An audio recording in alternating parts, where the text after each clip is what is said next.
El plato fuerte.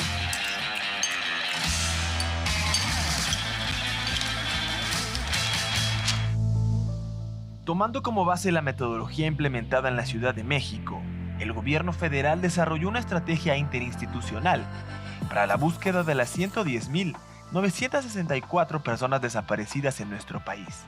16.000 personas localizadas, es decir, 15% del total. 17.800 ubicadas, o lo que es lo mismo, el 16% del total.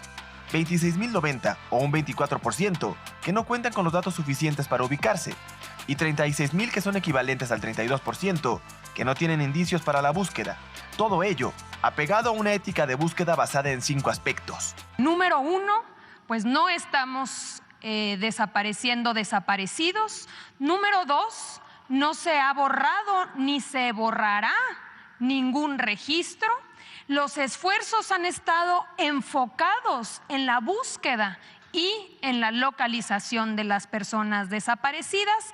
Desarrollamos acciones con distintas instituciones a nivel nacional, con bases de datos, como lo muestra el jefe de gobierno, y haciendo un llamado a la ciudadanía para que pueda coadyuvar con mayor información. El primer paso usado en la metodología fue confrontar con los registros administrativos de instituciones públicas como el IMSS, el SAT, el INE o la SEP, realizando 895 millones de cruces de información.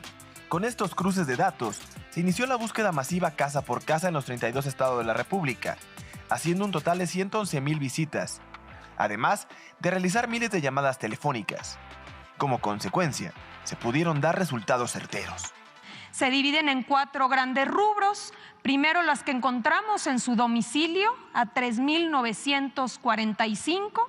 Aquellos que encontramos con un informe de defunción, 4.134. Un informe por parte de la autoridad local de que ya se había cerrado la carpeta, ya se había localizado a la persona desaparecida, 8.405.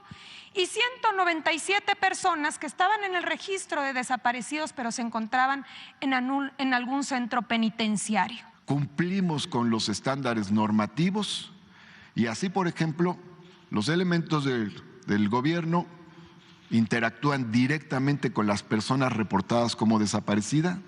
Se saca una fotografía con el periódico de ese día. Se realiza un escrito autógrafo de la persona reportada como desaparecida, la firma y pone su huella digital, y hay un informe de la persona localizada por parte del servidor público que la ha encontrado. Esto es lo que llamamos prueba de vida. La secretaria de Gobernación dio ejemplos de las condiciones que definen la categoría de cada rubro de personas ubicadas, en los que en algunos casos se cuentan con pruebas de vida, mientras que en otros no, pero se cuenta con otros indicios. Tenemos a Nayeli. A Nayeli, ella fue reportada el 1 de febrero de 2014, a los 13 años, como desaparecida. Pero la hemos encontrado en más de 7 bases de datos. En 2019, como beneficiaria del ICONSA, se inscribió en el programa para educación para adultos. En 2020 ingresó al sistema de salud de Quintana Roo. Después, en el 21, obtuvo un certificado de secundaria. Sabemos que se vacunó de COVID. Fue beneficiaria de Jóvenes Construyendo el Futuro y finalmente en 2022 actualizó su registro en el SAT y está pagando impuestos.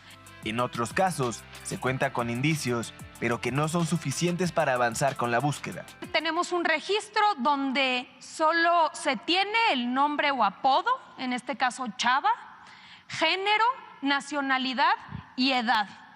Pero no tenemos ningún dato adicional, lo cual nos imposibilita a conocer la identidad, en este caso de Chava. Por eso la necesidad de contar con mayores elementos y que nos ayude la ciudadanía a poder tener más información y poder buscarlo. Para ello, el gobierno federal pone a la disposición de la ciudadanía la página búsquedageneralizada.gov.mx y el teléfono de Locatel para reportar a personas desaparecidas. Estamos haciendo un esfuerzo mayúsculo y por las indicaciones del presidente vamos a continuar hasta concluir con la búsqueda. Diego Camacho, Mañanera 360. Y pues vaya reto titánico lo que ha representado esto, ¿no? Y Sí. también destacar, no ha habido mala fe, como se ha sugerido por parte de Carla Quintana, quien es la excomisionada nacional de búsqueda, que comentó que pues por órdenes del presidente querían apretar, rasurar pues este padrón de personas desaparecidas como para maquillar las cosas y decir que no está tan grave la situación en esta administración. No hay mala fe, hay un intento de racionalidad en esta política pública de revisar exactamente quiénes están en condición de desaparecidos, quiénes de plano, pues esto que se pone de ejemplo, quiénes de plano no se van a poder encontrar porque pues si no tienes datos suficientes, alguien ahí que nada más se llama Chava, pues está imposible de dar con esa persona, quienes están pues ya recibiendo algún tipo de programa de apoyo y que en su momento pues no se definió que habían aparecido. O sea, no hay mala fe y esto es muy importante porque sí marca también la diferencia con las administraciones anteriores. Sí marca que estamos ante un gobierno humanista que está buscando cómo resolver un problema. Antes era nada más administrarlo y el padrón pues lo que fuera y la cifra, la estadística pues valía para un cacahuate porque ahí estaban los números, pero no se hacía absolutamente nada. Sí, y finalmente lo que vemos, mira, son casi 11,000 personas que estaban en el registro original, de las cuales entre las localizadas ya con prueba de vida y las ubicadas, que decíamos que aparecen en varios, ahí hay un ejemplo muy bueno, ¿no? En varias bases de datos a lo largo del tiempo, que es evidente que entonces esa persona se encuentra viva, aunque no lo hayan podido ya ubicar físicamente. Entre todas estas, estamos hablando de un 30% de personas que estaban en el registro y que entonces estarían vivas, localizadas, ubicadas, y luego esta otra parte que todavía no hay elementos suficientes. Pero lo que revela esto también, pues es una intencionalidad que no solamente tiene que ver con la búsqueda de personas desaparecidas, sino con estrechar o acortar, digamos, la distancia de todos los servicios que da el Estado a través de la integración de un montón de bases de datos que estaban ahí desarticuladas. O sea, tienes por un lado salud, el COVID, tienes el SAT, y lo que esto ha empujado es a esa integración que te permite entonces tener una relación mucho más cercana y mucho más certera pues con lo que es la población a la cual está sirviendo. Y otro asunto fundamental, el Estado mexicano no desaparece personas, que sí pasó en sexenios muy oscuros, en donde hubo una persecución a actores políticos, actores sociales, una persecución en contra de los estudiantes. Hoy en día el Estado no desaparece personas, está buscando personas y esto también marca una diferencia absoluta. Se explicó la metodología que se ha aplicado en la Ciudad de México, lo explicó el jefe de gobierno Martí Batres, que me parece que también es una metodología muy puntual en establecer cómo sí resolver el problema, cómo dar con las personas, cómo verificar que ya no están en una condición de desaparecida, y esta metodología ha sido tan efectiva que la llevaron a nivel nacional, ¿no? Y que te permite también tener un diagnóstico de cuáles son las distintas causales por las que se puede dar la desaparición o la no localización de una persona que después sí es localizada. Creo que eso es muy importante también para el tipo de labor que se hace. Vamos a ver. La ciudad empezó esta tarea, esta metodología, desde hace como un año, un poco más de un año. Empezó y es la que está utilizando ahora el gobierno federal, la Secretaría de Gobernación y otras instancias. Ahora, de todas las personas que históricamente fueron reportadas como desaparecidas y han sido localizadas, tenemos estos resultados que dimos. 44% fueron por ausencias voluntarias, 36% por algún tipo de conflicto personal, y luego 7% personas con algún padecimiento mental, 3% por accidentes, y solamente tenemos el caso de víctimas de delitos de alto impacto, que pueden ser, ahí entra lo que comentas, que puede ser de crimen organizado, secuestro, en fin, 4.8%, y víctimas de homicidio 2.4%. Entonces, ese es, digamos, el análisis. Fueron reportadas en algún momento como desaparecidas. Por esto que dijimos, Porque, ¿qué deben hacer las instituciones del Estado? Pues buscar. Hay varias metodologías. También hay casos donde tiene que haber una investigación de corte penal muy específico, pero se trabajó esta metodología de búsqueda generalizada a partir de estos datos. Bueno, pues ahí está la explicación. Y sí, algunos dicen, son los desaparecidos de López Obrador, como si él hubiera ordenado, ¿no?, que la gente desapareciera. Y bueno, pues ya con esta salida de Karla Quintana, pues se buscó a una nueva comisionada que también andaban criticando su perfil, y ya nos dio cuenta de lo que ha hecho, pues una defensora de los derechos humanos de décadas atrás, ¿eh? Sí, critican el perfil en razón de, pareciera, ¿no? Esto es lo que se interpreta ahora de lo que escuchamos, porque además es la primera vez que la conocemos ahí en la conferencia matutina. Se presentó con toda su trayectoria y toda su visión sobre lo que es ahora la labor que está ejerciendo, pero un poco la queja era que no forma parte de los grupos que estaban ahí, que tenían un margen de influencia muy grande, grupos de defensa de derechos humanos, y de los cuales ella no forma parte, pero sí de la lucha social, sí de la defensa de derechos humanos desde otra trinchera. Vamos a ver.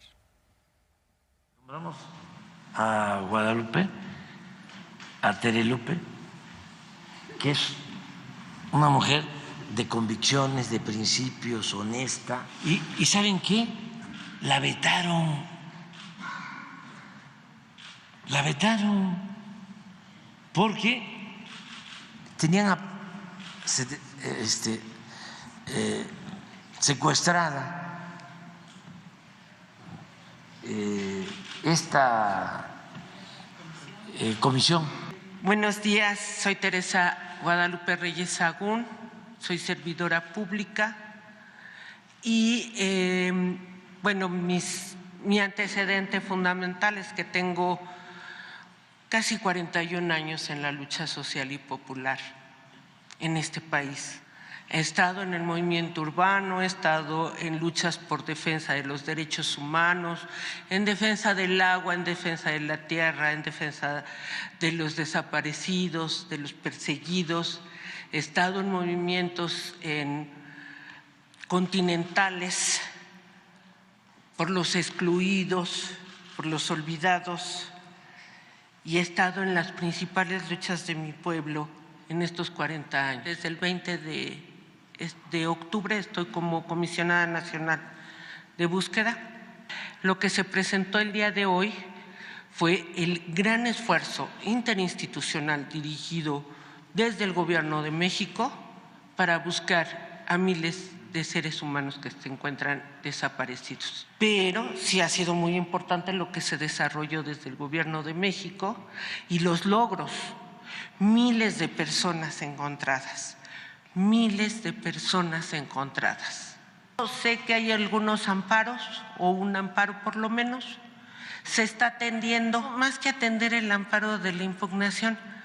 Híjole, lo que necesito es ponerme a trabajar para servirles, más que dedicarme a contestar el amparo.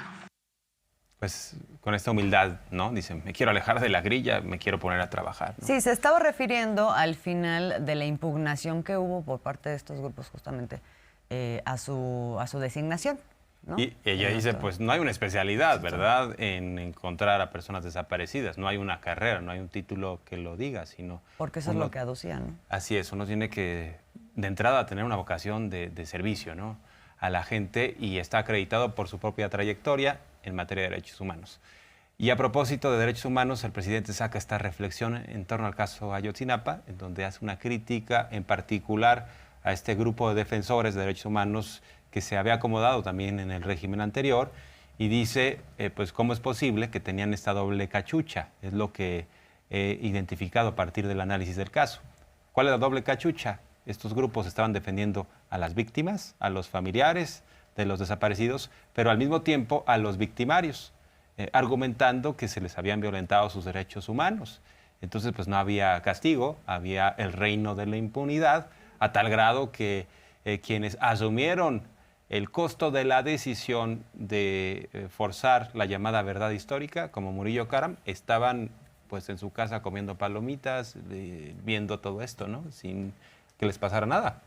Claro, y no solamente es el tema de la impunidad hasta donde compete a ellos, sino que tampoco puedes avanzar en lo que ha sido el propósito fundamental de este gobierno, que es encontrar la verdad y encontrar a los muchachos. De eso detalló hoy el presidente específicamente con este señalamiento al Grupo PRO de Derechos Humanos.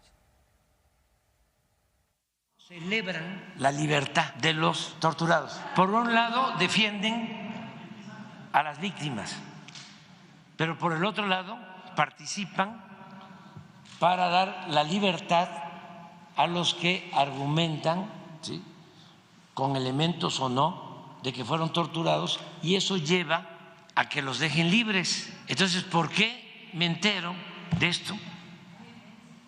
Porque tengo las pruebas de que los que supuestamente habían denunciado que habían sido víctimas de tortura, después declaran como testigos protegidos libres de que sí habían participado.